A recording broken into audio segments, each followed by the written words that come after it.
Foreign education ಯೋಚನೆ ಮಾಡ್ತಾ ಇದ್ದೀರಾ? ವಿಶ್ವದ 125ಕ್ಕೂ ಅಧಿಕ ಪ್ರಮುಖ ಯೂನಿವರ್ಸಿಟಿಗಳನ್ನ ಬೆಂಗಳೂರಲ್ಲೇ ಭೇಟಿ ಮಾಡೋ ಅವಕಾಶ ತಂದಿದೆ ಗ್ಲೋಬಲ್ ಡಿಗ್ರಿ ಸಂಸ್ಥೆ. Hotel Taj, MG road, Bengaluru. November 8 ಬೆಳಿಗ್ಗೆ 11 ಗಂಟೆಯಿಂದ ಸಂಜೆ 5 ಗಂಟೆವರೆಗೆ.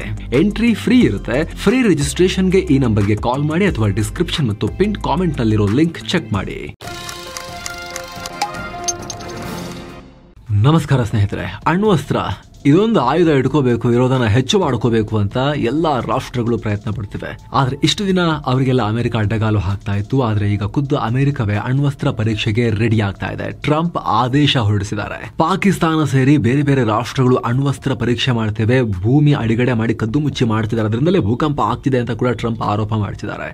ಇಂಥ ಟೈಮ್ನಲ್ಲಿ ಭಾರತ ಅಣ್ವಸ್ತ್ರ ವಿಚಾರದಲ್ಲಿ ಸ್ವಯಂ ನಿರ್ಬಂಧ ಮತ್ತು ಮಿನಿಮಮ್ ಡಿಟರೆನ್ಸ್ ಹೊಂದಿರೋದನ್ನ ತಜ್ಞರು ಪ್ರಶ್ನೆ ಮಾಡ್ತಿದ್ದಾರೆ. ಸಾಕಾ ಭಾರತಕ್ಕೆ ತನ್ನ ಸ್ಫೋಟಕವನ್ನ ಅಪ್ಗ್ರೇಡ್ ಮಾಡ್ಕೊಳ್ಳೋದಕ್ಕೆ ಬೆಸ್ಟ್ ಟೈಮ್ ಇದು, ಮಾಡ್ಕೊಂಡ್ಬಿಡ್ಬೇಕು ಇವಾಗಲೇ ರೈಟ್ ಟೈಮ್ ಅಂತ ಹೇಳ್ತಿದ್ದಾರೆ. ಹಾಗಿದ್ರೆ ಭಾರತ ಕೂಡ ಅಣ್ವಸ್ತ್ರ ರೇಸ್ಗೆ ಇಳಿಯತ್ತಾ? ತನ್ನ ಅಣ್ವಸ್ತ್ರಗಳ ಬತ್ತಳಿಕೆಯನ್ನ ಅಪ್ಗ್ರೇಡ್ ಮಾಡ್ಕೊಳ್ಳೋ ಅವಶ್ಯಕತೆ ಇದೆಯಾ? ಅಣ್ವಸ್ತ್ರ ಟೆಕ್ನಾಲಜಿಯಲ್ಲಾದ ಬದಲಾವಣೆ ಏನು? ಅಷ್ಟಕ್ಕೂ ಟ್ರಂಪ್ ಹೇಳ್ತಿರುವಂತೆ ಅಣ್ವಸ್ತ್ರ ಪರೀಕ್ಷೆಗಳಿಂದಲೇ ಭೂಕಂಪ ಆಗ್ತಾ ಇದೆಯಾ? ಎಲ್ಲವನ್ನ ಕ್ವಿಕ್ ಆಗಿ ಅರ್ಥ ಮಾಡ್ಕೊಳ್ತಾ ಹೋಗೋ ಪ್ರಯತ್ನವನ್ನ ಮಾಡೋಣ. ಕಡೆ ತನಕ ಮಿಸ್ ಮಾಡ್ದೆ ನೋಡಿ. ಪಾಕ್, ಚೈನಾ, ರಷ್ಯಾದ ಅಣ್ವಸ್ತ್ರ ಪರೀಕ್ಷೆ, ಭೂಮಿ ಅಲ್ಲಾಡ್ತಿದೆ ಎಂದ ಟ್ರಂಪ್. ಯಾವ ಆಯುಧ ಹೆಚ್ಚಾಗಬಾರದು ಅಂತ ಜಗತ್ತು ಅಂದ್ಕೊಂಡಿತ್ತು, ಅದೇ ಅಣ್ವಸ್ತ್ರ ವಿಚಾರದಲ್ಲಿ ಟ್ರಂಪ್ ಆಘಾತಕಾರಿ ಹೆಜ್ಜೆ ಇಟ್ಟಿದ್ದಾರೆ. ಅಮೆರಿಕದ ಯುದ್ಧ ಇಲಾಖೆಗೆ, ರಕ್ಷಣಾ ಇಲಾಖೆಗೆ ತಕ್ಷಣ ಅಣ್ವಸ್ತ್ರ ಪರೀಕ್ಷೆ ಆರಂಭ ಮಾಡಿ ಅಂತ ಆದೇಶ ಕೊಟ್ಟಿದ್ದಾರೆ. ಆ ಮೂಲಕ ಅಣ್ವಸ್ತ್ರ ರೇಸ್ಗೆ ತಾವೇ ಚಾಲನೆ ಕೊಟ್ಟಿದ್ದಾರೆ. ಅತಿ ಹೆಚ್ಚು ಅಣ್ವಸ್ತ್ರ ಹೊಂದಿರೋ ಪಟ್ಟಿಯಲ್ಲಿ ರಷ್ಯಾ 2ನೇ ಸ್ಥಾನದಲ್ಲಿ, ಚೀನಾ 3ನೇ ಸ್ಥಾನದಲ್ಲಿದೆ. ಅವರೆಲ್ಲ ನಿರಂತರವಾಗಿ ಟೆಸ್ಟ್ ಮಾಡ್ತಾ ಇದ್ದಾರೆ. ಅವರಿಗೆ ಸರಿಸಮನಾಗಿ ನಾವು ಕೂಡ ಅಣ್ವಸ್ತ್ರಗಳನ್ನ ಮಾಡಿಟ್ಕೋಬೇಕು ಅಂತ ಟ್ರಂಪ್ ಹೇಳಿದ್ದಾರೆ. ಇಲ್ಲಿ ಗಮನಿಸಬೇಕಾದ ಅಂಶ ಅಂದ್ರೆ, ವರದಿಗಳ ಪ್ರಕಾರ ಜಗತ್ತಲ್ಲಿ ಅತಿ ಹೆಚ್ಚು ಅಣ್ವಸ್ತ್ರ ಇರೋದು ರಷ್ಯಾ ಬಳಿ. ಆದರೆ ಟ್ರಂಪ್ ಮಾತ್ರ ರಷ್ಯಾ 2ನೇ ಸ್ಥಾನದಲ್ಲಿದೆ, ನಾವೇ ಫಸ್ಟ್ ಅಂತ ಹೇಳ್ಕೊಂಡಿದ್ದಾರೆ. ಚೀನಾ, ರಷ್ಯಾದಂಥ ರಾಷ್ಟ್ರಗಳು ಭೂಮಿ ಆಳದಲ್ಲಿ ಅಣ್ವಸ್ತ್ರ ಪರೀಕ್ಷೆಗಳನ್ನು ಮಾಡ್ತಿದ್ದಾರೆ. ಅಷ್ಟೇ ಯಾಕೆ ಪಾಕಿಸ್ತಾನ, ಉತ್ತರ ಕೊರಿಯಾ ಕೂಡ ಅಣ್ವಸ್ತ್ರ ಪರೀಕ್ಷೆಗಳನ್ನು ಮಾಡ್ಕೊಳ್ತಿದ್ದಾರೆ. ಅವರು ಜನರಿಗೆ ಗೊತ್ತಾಗದಂತೆ ಭೂಮಿ ಅಡಿಗಡೆ ಟೆಸ್ಟ್ಗಳನ್ನು ಮಾಡ್ತಾ ಇದ್ದಾರೆ. ನಿಮಗೆ ಭೂಮಿ ಅಲುಗಾಡಿದ ಫೀಲ್ ಆಗಿರ್ಬೋದು. ಗ್ಲೋಬಲ್ ಮಾನಿಟರಿಂಗ್ ಸ್ಟೇಷನ್ ನಲ್ಲಿ ವೈಬ್ರೇಷನ್ ರೆಕಾರ್ಡ್ ಮಾಡ್ತಾರೆ, ಆದ್ರೂ ಕೂಡ ಗುಟ್ಟಾಗಿ ಭೂಮಿ ಅಡಿಗಡೆ ಸ್ಫೋಟಗಳನ್ನ ಮಾಡೋಕೆ ಸಾಧ್ಯ ಇದೆ ಅಂತ ಹೇಳಿ ಟ್ರಂಪ್ ಹೇಳಿದ್ದಾರೆ. ಆದ್ರೆ ಸ್ನೇಹಿತರೆ, ಟ್ರಂಪ್ ಹೇಳೋ ತರ ಇವತ್ತಿನ ದಿನದಲ್ಲಿ ಯಾರಿಗೂ ಗೊತ್ತಾಗದಂತೆ ಅಂಡರ್ ಗ್ರೌಂಡ್ ಟೆಸ್ಟ್ ನಡೆಸೋದು ಅಷ್ಟು ಸುಲಭ ಇಲ್ಲ. ದೊಡ್ಡ ಸ್ಫೋಟಕಗಳ ಟೆಸ್ಟ್ ಮಾಡೋದು, ಯಾಕಂದ್ರೆ ಎಷ್ಟೇ ಆಳದಲ್ಲಿ ಏನೇ ಮಾಡಿದ್ರು ಕಂಪನದ ಅಲೆಗಳನ್ನ ಕಂಟ್ರೋಲ್ ಮಾಡಕ್ಕಾಗಲ್ಲ. ಇವು ಭೂಕಂಪನದ ಅಲೆಗಳಂತೆ ಕಂಡ್ರೂ ಕೂಡ ಕೇಂದ್ರ ಬಿಂದುವನ್ನ ಅನಲೈಸ್ ಮಾಡಿದ್ರೆ ಗೊತ್ತಾಗ್ಬಿಡುತ್ತೆ. ಅಲ್ಲದೆ ಟೆಸ್ಟ್ ವೇಳೆ ವಿಕಿರಣಯುಕ್ತ ಝೆನಾನ್ ಮತ್ತು ಕ್ರಿಪ್ಟಾನ್ ನೋಬಲ್ ಗ್ಯಾಸ್ ವಾತಾವರಣಕ್ಕೆ ಎಂಟರ್ ಆಗುತ್ತೆ. ಇವು ಸಣ್ಣ ಪ್ರಮಾಣದಲ್ಲಿ ಬಂದರೂ ಕೂಡ ಮಾಡರ್ನ್ ಡಿವೈಸಸ್ ಎಕ್ಸಾಕ್ಟ್ ಆಗಿ ಪತ್ತೆ ಹಚ್ಚುತ್ತವೆ. ಹೀಗಾಗಿ ಇದು ಅಮೆರಿಕದ ಅಣು ಪರೀಕ್ಷೆ ಮಾಡೋಕೆ ಟ್ರಂಪ್ ಕೊಡ್ತಿರೋ ಕಾರಣ ಅಂತ ಕೂಡ ವಾದ ಮಾಡಲಾಗ್ತಿದೆ. ಇನ್ನು ಟ್ರಂಪ್ಗೆ ಅಣ್ವಸ್ತ್ರ ಪರೀಕ್ಷೆ ಅಗತ್ಯ ಇದೆಯಾ ಅನ್ನೋ ಪ್ರಶ್ನೆ ಕೇಳಲಾಗಿತ್ತು. ಅದಕ್ಕೆ ರಿಯಾಕ್ಟ್ ಮಾಡಿದ ಟ್ರಂಪ್, ಹೌದು, ನಮ್ಮ ವ್ಯವಸ್ಥೆಯನ್ನ ಚೆಕ್ ಮಾಡ್ಕೊಳ್ಳೋಕೆ ಪರೀಕ್ಷೆ ಅಗತ್ಯ. ರಷ್ಯಾವನ್ನ ಉದಾಹರಣೆ ಕೊಟ್ಟ ಟ್ರಂಪ್, ನೀವು ಅವರ ಆಯುಧ ಹೇಗೆ ವರ್ಕ್ ಆಗುತ್ತೆ ಅಂತ ನೋಡಿದ್ರಿ, ಆದ್ರೆ ಟೆಸ್ಟೇ ಮಾಡದೆ ಎಲ್ಲವನ್ನ ಸ್ಟಾಪ್ ಮಾಡಿರೋ ಏಕೈಕ ರಾಷ್ಟ್ರ ಅಮೆರಿಕ. ನಾವು ಮಾಡಲೇಬೇಕಲ್ಲ ಅಂತ ಸಮರ್ಥನೆ ಮಾಡ್ಕೊಂಡಿದ್ದಾರೆ. ಇನ್ನು ಸ್ನೇಹಿತರೆ, ಮಸ್ತ್ ಮಗ ಪ್ರೀಮಿಯಂ ಮೆಂಬರ್ಶಿಪ್ ಈಗ ಲಾಂಚ್ ಆಗಿದೆ. ಪ್ರೀಮಿಯಂ ಮೆಂಬರ್ಸ್ಗೆ ಎಕ್ಸ್ಕ್ಲೂಸಿವ್ ಮೆಂಬರ್ಸ್ ಓನ್ಲಿ ವಿಡಿಯೋಸ್ ಸಾಲಾಗಿ ಪಬ್ಲಿಷ್ ಆಗ್ತಾ ಇದೆ. ಪ್ರತಿಯೊಂದು ವ್ಯಾಲ್ಯೂಬಲ್ ವಿಡಿಯೋಸ್, ಹಾಗೆ ಮೆಂಬರ್ಸ್ ಓನ್ಲಿ ಲೈವ್, ಮೊದಲ ಲೈವ್ ಕೂಡ ಆಲ್ರೆಡಿ ನೆರವೇರಿದೆ. ಸೊ ನಿಮಗೂ ಕೂಡ ಸೇರೋ ಆಸಕ್ತಿ ಇದ್ರೆ ಸ್ನೇಹಿತರೆ, ದಿನಕ್ಕೆ ₹1 ಕೆಳಗೆ 97.99 ಪೈಸೆನೋ ಬರುತ್ತೆ ಅಷ್ಟೇ. ಇಡೀ ಮಂತ್ಗೆ ₹29 ಅಷ್ಟೇ ಚಾರ್ಜ್ ಆಗುತ್ತೆ. ನಮ್ಮ ವರ್ಕಲ್ಲಿ ಆ ವ್ಯಾಲ್ಯೂ ಇದೆ ಅಂತ ನಿಮಗೆ ಅನ್ಸಿದ್ರೆ ವಿಡಿಯೋ ಕೆಳಗಿರೋ ಜಾಯಿನ್ ಬಟನ್ ಮೂಲಕ ಆಂಡ್ರಾಯ್ಡ್ ಯೂಸರ್ಸ್ ನೇರವಾಗಿ ಅಲ್ಲೇ ಕೆಲ ಕ್ಲಿಕ್ಸಲ್ಲಿ ಜಾಯಿನ್ ಆಗ್ಬೋದು. ಹಾಗೆ ಆ್ಯಪಲ್ ಯೂಸರ್ಸ್ಗೆ ಡಿಸ್ಕ್ರಿಪ್ಷನಲ್ಲಿ ಪಿನ್ ಮಾಡಿರೋ ಕಾಮೆಂಟ್ನಲ್ಲಿ ಪ್ರತ್ಯೇಕವಾಗಿ ಲಿಂಕನ್ನು ಕೊಟ್ಟಿರ್ತೀವಿ. ನೀವು ಅಲ್ಲಿಂದ ಬ್ರೌಸರಲ್ಲಿ ಸಫಾರಿಯಲ್ಲಿ ಹೋಗಿ ಜಾಯಿನ್ ಆಗಬಹುದು. ಬನ್ನಿ ಈಗ ವರದಿಯಲ್ಲಿ ಮುಂದುವರಿಯೋಣ. ಭಾರತಕ್ಕೆ ಭರ್ಜರಿ ಅವಕಾಶ, ಹೈಡ್ರೋಜನ್ ಸ್ಫೋಟಕ ವಿವಾದಕ್ಕೆ ತೆರೆ. ಇಲ್ಲಿ ಟ್ರಂಪ್ರ ಆರೋಪ ಸಮರ್ಥನೆ ಏನೇ ಇದ್ರೂ ಕೂಡ ಅವರ ಈ ನಿರ್ಧಾರ ಭಾರತಕ್ಕೆ ಒಂದು ದೊಡ್ಡ ಅವಕಾಶ. ಯಾಕಂದ್ರೆ ಇಷ್ಟು ದಿನ ಯಾರೇ ಅಣ್ವಸ್ತ್ರ ಪರೀಕ್ಷೆ ಮಾಡಿದ್ರು ಕೂಡ ಅಮೆರಿಕ ನಿರ್ಬಂಧ ಹೇರ್ತಾ ಇತ್ತು. ಆದ್ರೆ ಈಗ ಅವರೇ ಅಣ್ವಸ್ತ್ರ ಪರೀಕ್ಷೆಗೆ ಮುಂದಾದಾಗ ಅವರಿಗೆ ನೈತಿಕತೆ ಇರೋದಿಲ್ಲ, ನೀವು ಮಾಡಬೇಡಿ ಅಂತ ಹೇಳೋಕೆ ಬೇರೆಯವರಿಗೆ. ಅಲ್ಲದೆ ನಮ್ಮ ಪಕ್ಕದ ರಾಷ್ಟ್ರ ಪಾಕಿಸ್ತಾನದವರು ಕೂಡ ಅಣ್ವಸ್ತ್ರ ಪರೀಕ್ಷೆ ಮಾಡ್ತಿದ್ದಾರೆ ಅಂತ ಹೇಳಿ ಟ್ರಂಪೇ ಹೇಳ್ತಾ ಇದ್ದಾರೆ. ಇಂಥ ಟೈಮ್ನಲ್ಲಿ ಭಾರತ ಅಣ್ವಸ್ತ್ರ ವಿಚಾರದಲ್ಲಿ ಸ್ವಯಂ ನಿರ್ಬಂಧ ಮತ್ತು ಮಿನಿಮಮ್ ಡಿಟರೆನ್ಸ್ ಹೊಂದಿರೋದು ಸರಿ ಅಲ್ಲ ಅನ್ನೋದು ತಜ್ಞರ ಅಭಿಪ್ರಾಯ. ಸ್ನೇಹಿತರೆ, ಭಾರತ ಅಣುಶಕ್ತ ರಾಷ್ಟ್ರ ನಿಜ, ಇದರಲ್ಲಿ ಜಗತ್ತಿಗೆ ಯಾವುದೇ ಡೌಟ್ ಇಲ್ಲ. ಆದ್ರೆ ಭಾರತ ಹೈಡ್ರೋಜನ್ ಸ್ಫೋಟಕ ಹೊಂದಿರೋ ವಿಚಾರದಲ್ಲಿ ಇನ್ನೂ ಕೂಡ ವಿವಾದ ಇದೆ. ಜಗತ್ತಲ್ಲಿ America, Russia, UK, France, China ಬಳಿ ಹೈಡ್ರೋಜನ್ ಸ್ಫೋಟಕಗಳಿವೆ ಅನ್ನೋದು ಕನ್ಫರ್ಮ್. ಆದರೆ ನಮ್ಮ ಹತ್ರ ಮತ್ತು ಉತ್ತರ ಕೊರಿಯಾದ ವಿಚಾರದಲ್ಲಿ ಜಗತ್ತಿಗೆ ಡೌಟ್ ಇದೆ. 1998ರಲ್ಲಿ ಭಾರತ ಪರೀಕ್ಷೆ ಮಾಡಿದ ಹೈಡ್ರೋಜನ್ ಸ್ಫೋಟಕ, ಅದರ ಈಲ್ಡ್ ಶಕ್ತಿ ತುಂಬಾ ಕಮ್ಮಿ, ಅದು ಎಫೆಕ್ಟಿವ್ ಇರಲಿಲ್ಲ. ಹೀಗಂತ DRDO ವಿಜ್ಞಾನಿ ಕೆ ಸಂತಾನಂ ಅನ್ನೋರು ಟೆಸ್ಟ್ ನಡೆದು 1 ದಶಕದ ಬಳಿಕ ಅವರೇ ಹೇಳಿಕೆ ಕೊಟ್ಟಿದ್ರು, DRDOದ ವಿಜ್ಞಾನಿಯಾಗಿದ್ದವರೇ. ಅಲ್ಲದೆ ಟೆಸ್ಟ್ ವೇಳೆ ನಡೆದ ಕಂಪನದ ಅಲೆಗಳ ಡೇಟಾ ಜಾಗತಿಕ ಮಾನಿಟರಿಂಗ್ ಸ್ಟೇಷನ್ ನಿಂದ ಬಂದ ಮೇಲೆ ವಿವಾದ ಇನ್ನಷ್ಟು ಜಾಸ್ತಿ ಆಯಿತು. ಯಾಕಂದ್ರೆ ಈ ಡೇಟಾ ಅಧ್ಯಯನ ಮಾಡಿದಾಗ ಭಾರತ ಸ್ಫೋಟಿಸಿದ್ದು ಜಸ್ಟ್ 10 ರಿಂದ 15 ಕಿಲೋಟನ್ ಸ್ಫೋಟಕ ಅಷ್ಟೇ, ತುಂಬಾ ಸಣ್ಣ ಪ್ರಮಾಣದಲ್ಲಿ ಅಂತ ಹೇಳಲಾಯಿತು. ಆದ್ರೀಗ ಟ್ರಂಪ್ ನೀಡಿದ ಅವಕಾಶವನ್ನು ಬಳಸಿಕೊಂಡು ಮತ್ತೊಮ್ಮೆ ಟೆಸ್ಟ್ ಮಾಡಿ ಜಗತ್ತಿಗೆ ತೋರಿಸಬಹುದು ಅನ್ನೋದು ತಜ್ಞರ ವಾದ. ನಿಮಗಿಲ್ಲೊಂದು ಡೌಟ್ ಬರ್ಬೋದು, ನಮ್ಮ ಹತ್ರ ಅಣ್ವಸ್ತ್ರ ಇದೆಯಲ್ವಾ, ಸಾಕಲ್ವಾ, ಮತ್ತೇನಿದು ಹೈಡ್ರೋಜನ್ ಸ್ಫೋಟಕ ಇದ್ಯಾವುದು, ಇದ್ಯಾಕೆ ಅಂತ ಹೇಳಿ. ಇದು ಗೊತ್ತಾಗಬೇಕು ಅಂದರೆ ಈ ಸ್ಫೋಟಕದ ಬಗ್ಗೆ ಕೂಡ ಸ್ವಲ್ಪ ತಿಳ್ಕೋಬೇಕು. ಸಿಂಪಲ್ ಆಗಿ ಹೇಳೋದಾದರೆ ನಾರ್ಮಲ್ ನ್ಯೂಕ್ಲಿಯರ್ ಸ್ಫೋಟಕದಲ್ಲಿ ಪರಮಾಣು ಒಡೆದು ಎನರ್ಜಿ ಬಿಡುಗಡೆಯಾಗುತ್ತೆ. ಆದರೆ ಹೈಡ್ರೋಜನ್ ಸ್ಫೋಟಕ ಅಥವಾ ಥರ್ಮೋನ್ಯೂಕ್ಲಿಯರ್ ಸ್ಫೋಟಕ ಇದರಲ್ಲಿ ಅಣುಗಳು ಒಂದಕ್ಕೊಂದು ಸೇರಿಕೊಂಡು ಶಕ್ತಿ ಬಿಡುಗಡೆಯಾಗುತ್ತೆ. ನ್ಯೂಕ್ಲಿಯರ್ ಸ್ಫೋಟಕದಲ್ಲಿ ಸಾಮಾನ್ಯವಾಗಿ ಯುರೇನಿಯಂ ಅಥವಾ ಪ್ಲುಟೋನಿಯಂನ ಬಳಸಲಾಗುತ್ತೆ. ಹೈಡ್ರೋಜನ್ ಸ್ಫೋಟಕದಲ್ಲಿ ಹೈಡ್ರೋಜನ್ನ ಇನ್ನೊಂದು ರೂಪವಾಗಿರೋ ಡ್ಯೂಟೇರಿಯಂ ಅಥವಾ ಟ್ರೀಟಿಯಂನ ಯೂಸ್ ಮಾಡ್ತಾರೆ. ಹೈಡ್ರೋಜನ್ ಸ್ಫೋಟಕದಲ್ಲಿ ನ್ಯೂಕ್ಲಿಯರ್ ಸ್ಫೋಟಕಕ್ಕೆ ಕಂಪೇರ್ ಮಾಡಿದ್ರೆ ಅಗಾಧ ಪ್ರಮಾಣದಲ್ಲಿ ಎನರ್ಜಿ ಉತ್ಪಾದನೆಯಾಗುತ್ತೆ. ಇದು 100 ಕಿಲೋಟನ್ನಿಂದ ಹಲವಾರು ಮೆಗಾ ಟನ್ವರೆಗೂ ಇರುತ್ತೆ. ವಿನಾಶಕಾರಿ. ರಷ್ಯಾ ಟೆಸ್ಟ್ ಮಾಡಿದ್ದ ಝಾರ್ ಬಂಬಾ ಅಥವಾ ಝಾರ್ ಸ್ಫೋಟಕ ಇದಕ್ಕೆ ಬೆಸ್ಟ್ ಎಕ್ಸಾಂಪಲ್. ಇದು 50 ಮೆಗಾಟನ್ ಸಾಮರ್ಥ್ಯದ ಸ್ಫೋಟಕ. ಇನ್ನು ವರದಿಯಲ್ಲಿ ಮುಂದುವರಿಯುವ ಮುನ್ನ 7 ಸೈನ್ಸ್ ಟೂರಿಸಂ ಕಂಪನಿ ಕಾಶಿ ಅಯೋಧ್ಯೆಗೆ ಮತ್ತೊಂದು ಟ್ರಿಪ್ ಆಯೋಜನೆ ಮಾಡಿದೆ. ಬೆಸ್ಟ್ ಪ್ರೈಸ್ 39,500 ರೂಪಾಯಿ ಮಾತ್ರ. Kashi Ayodhya Triveni Sangam Gaya Bodh Gaya 4 night 5 days trip ಇದು.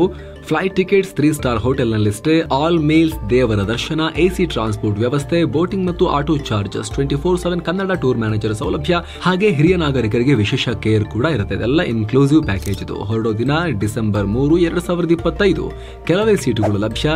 ಆಸಕ್ತರು ಈ ನಂಬರ್ಗೆ ಕಾಲ್ ಮಾಡಿ ನಿಮ್ಮ ಸೀಟನ್ನ ಕೂಡ ಬುಕ್ ಮಾಡಿ. ಬನ್ನಿ ಈಗ ವರದಿಯಲ್ಲಿ ಮುಂದುವರಿಯೋಣ. ಹಳೇದಾಗ್ತಾ ಇದೆ ಭಾರತದ ಟೆಕ್ನಾಲಜಿ.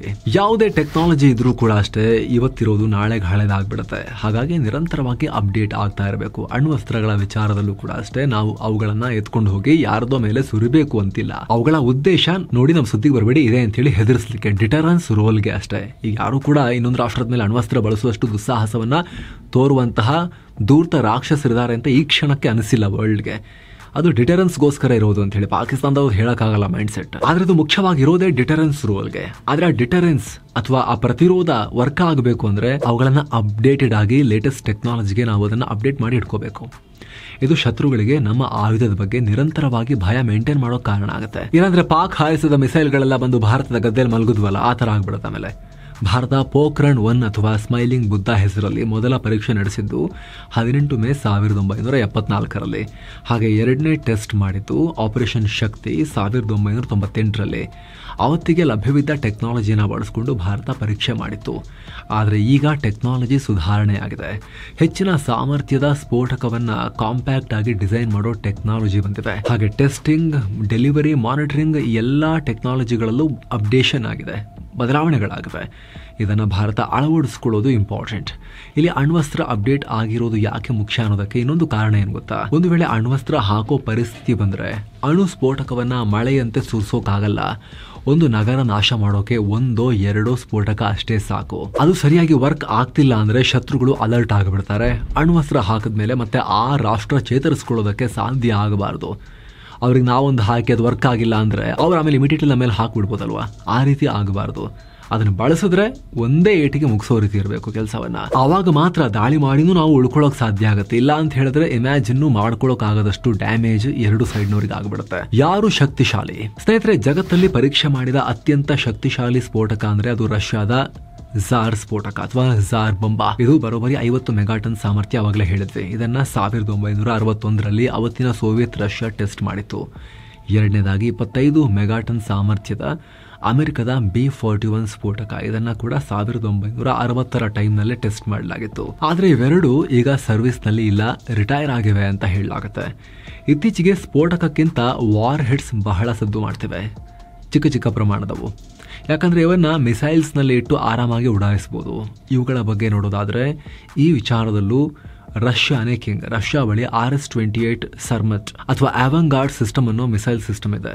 ಇದು 1 ಮೆಗಾಟನ್ ಸಾಮರ್ಥ್ಯದ ಸ್ಫೋಟಕವನ್ನ ಕ್ಯಾರಿ ಮಾಡೋ ತಾಕತ್ತನ್ನ ಹೊಂದಿದೆ.